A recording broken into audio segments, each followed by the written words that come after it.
Hey cats, what's happening? I'm done riding. I'm hanging it up.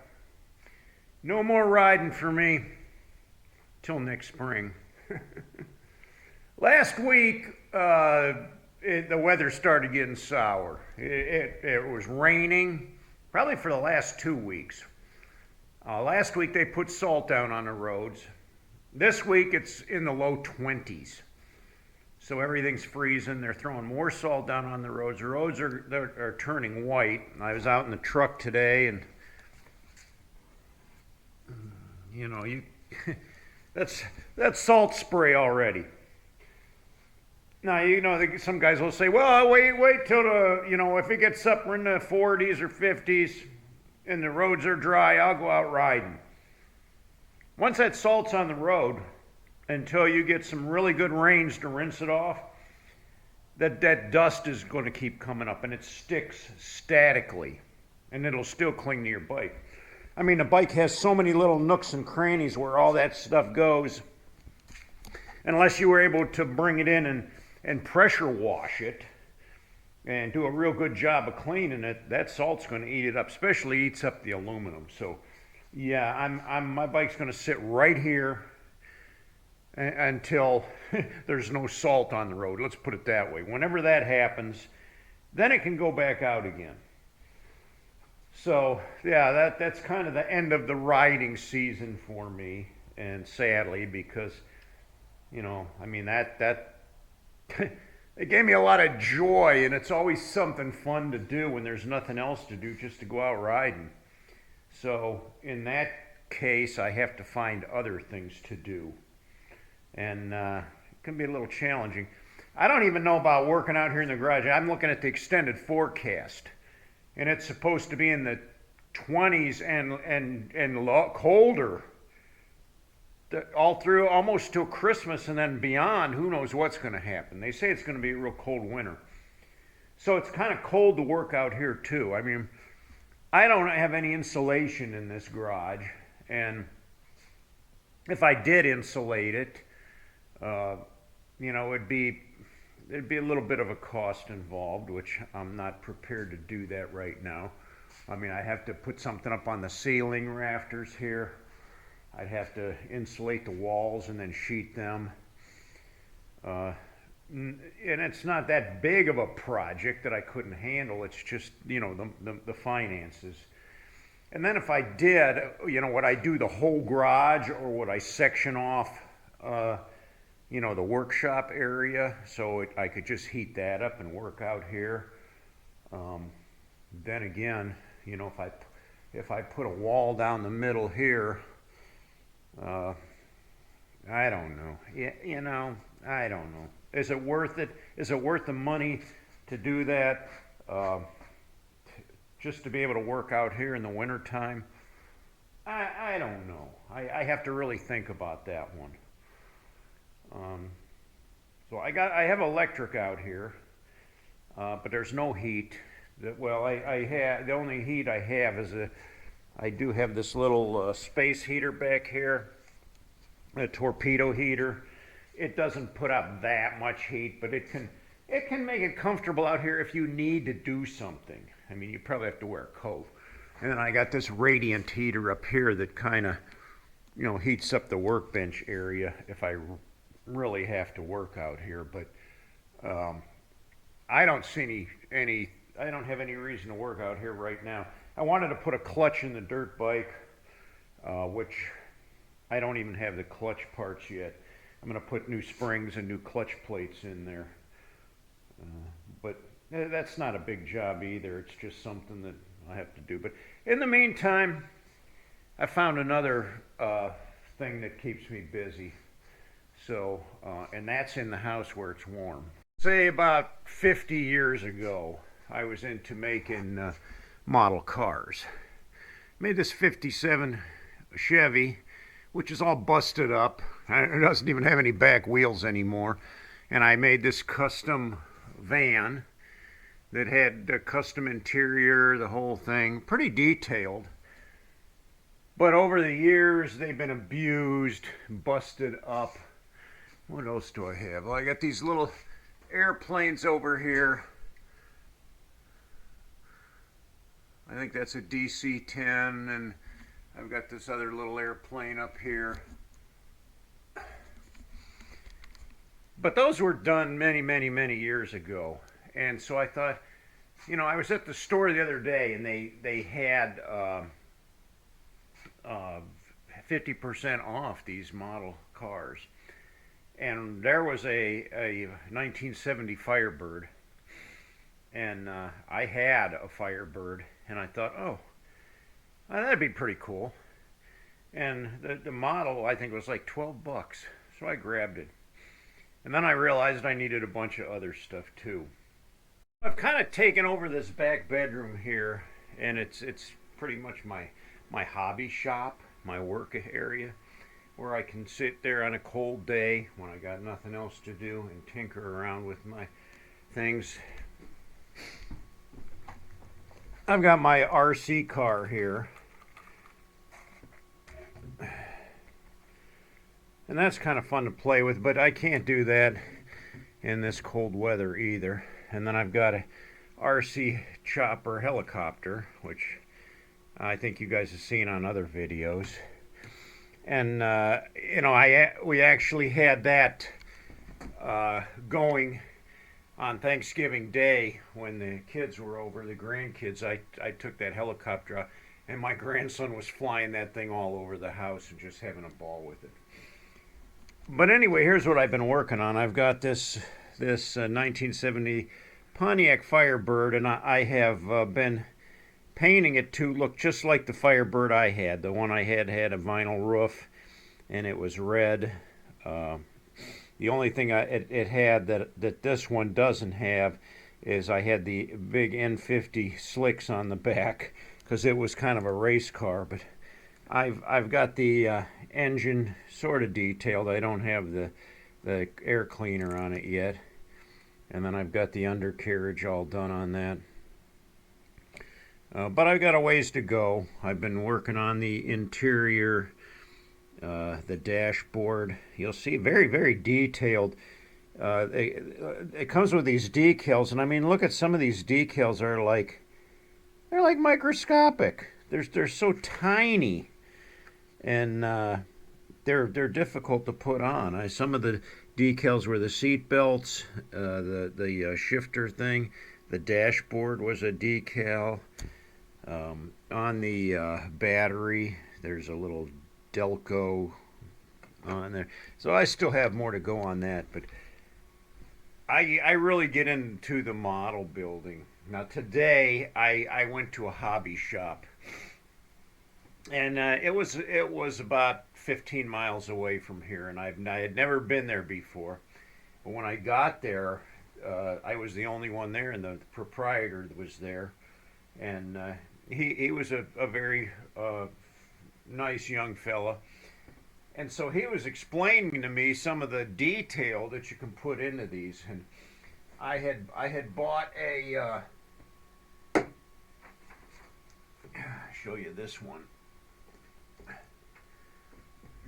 This was on sale too. This was a 1967 GTO. So that's going to be my next project that I'm going to do later this winter.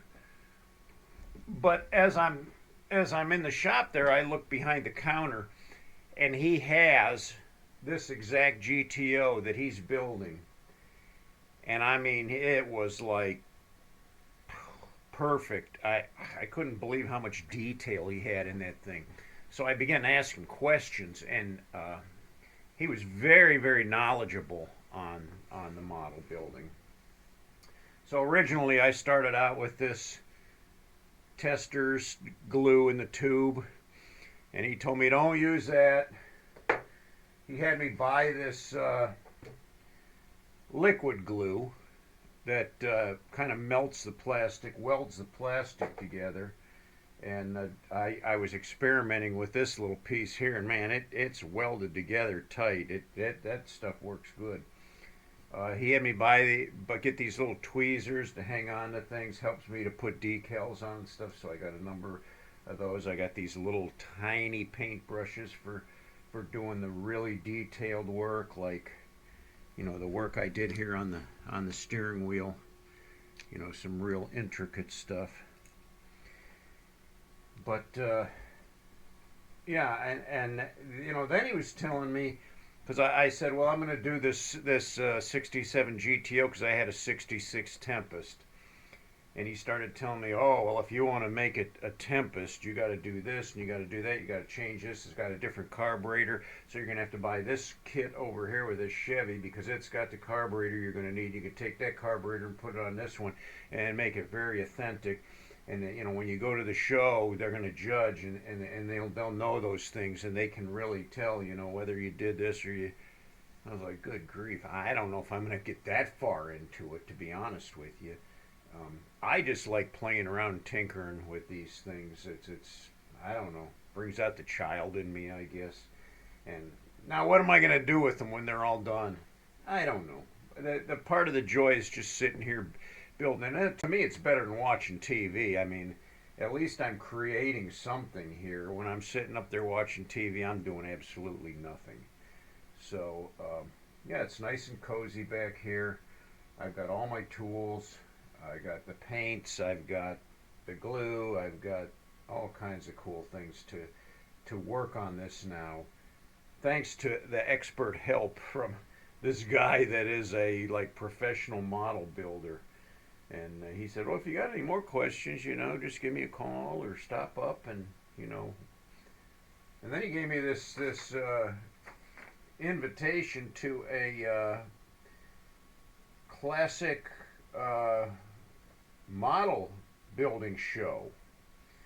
And the challenge is to build this 1971 Ford Mustang Mach 1 from a Rebel kit. And they're going to be judged, and there's prizes. So, will I do that? I don't know. But that was nice of him to give me that, and gives me something to work towards. He said, you know, like a goal, like, you know, and then you enter. I can take these models once I'm done, and I can bring those too. But I don't know. I might be embarrassed to have mine there once I see some of the way those guys do theirs.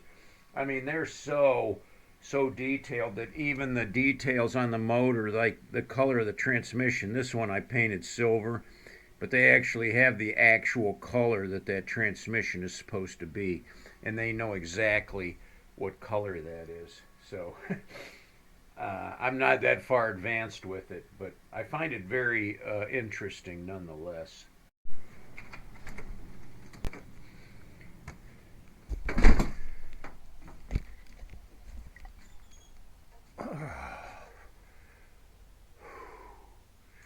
18 degrees. Got some snow on the deck. No snow on the ground though. It just, for some reason, it just stuck to the deck. At least it's a sunny day. I'm heading back in. Got to keep that fire stoked up.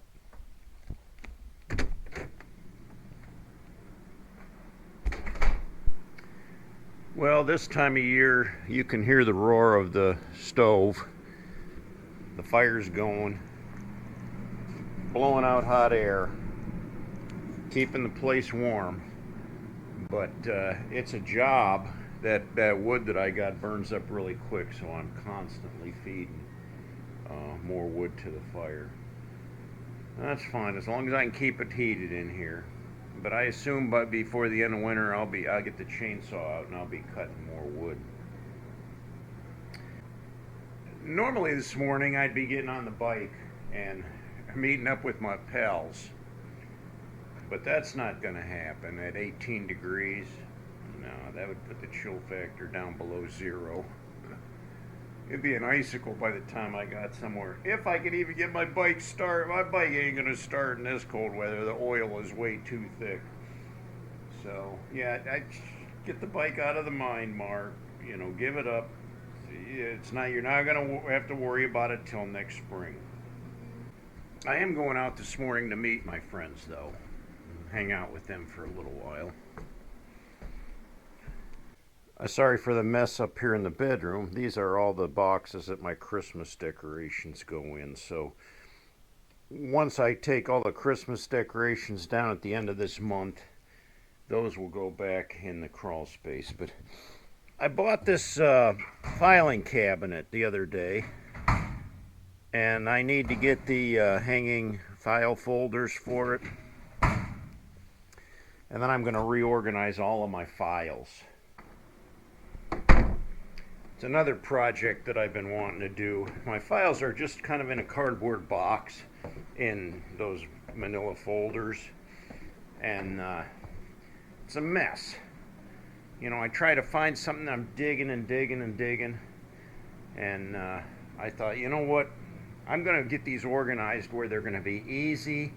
I'm going to file them, label them nicely where they're easy to find, and when I need something.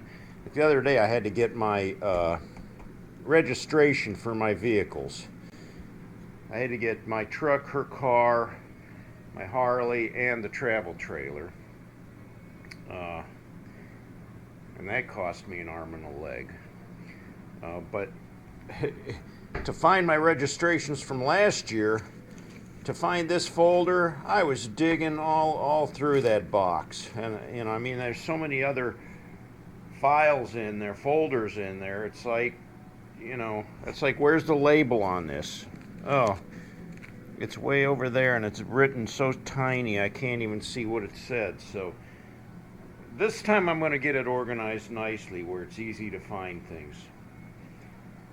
You know, I've had people say, speaking of Val's car, you know, why don't you sell that thing? Why don't you get rid of it? I do use that car. It's very good on gas.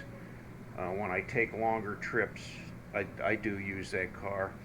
And I do run it frequently because I don't want it just sitting without being used at all. And it does come in very handy. I call it the go-kart. It's a little different than driving the truck. My travel trailer's in the shop right now getting a repair. There was a propane leak, so they're going to fix that. And there was also the hot water tank wasn't working. I didn't have any hot water.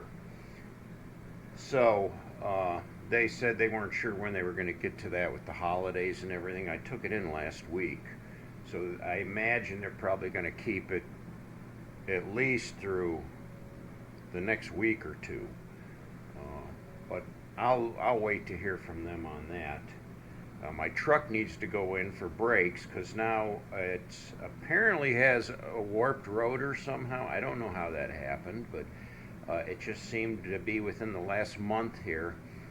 When I hit the brakes, I get that, you know, I can feel that wobble in the steering wheel, and that bugs me. So yeah, it's going to need new rotors and new brakes, so I got to get an appointment for that. I got some medical appointments coming up here this month. It's going to be a busy month. Next weekend is a big party with the neighbors and friends, so I'll have another house full. I'm leaving the table set up, nice long table, so that there will be enough room for everybody here. Well, hey cats, stay warm, and welcome into December, the Christmas month. Until next time, I'll catch y'all later.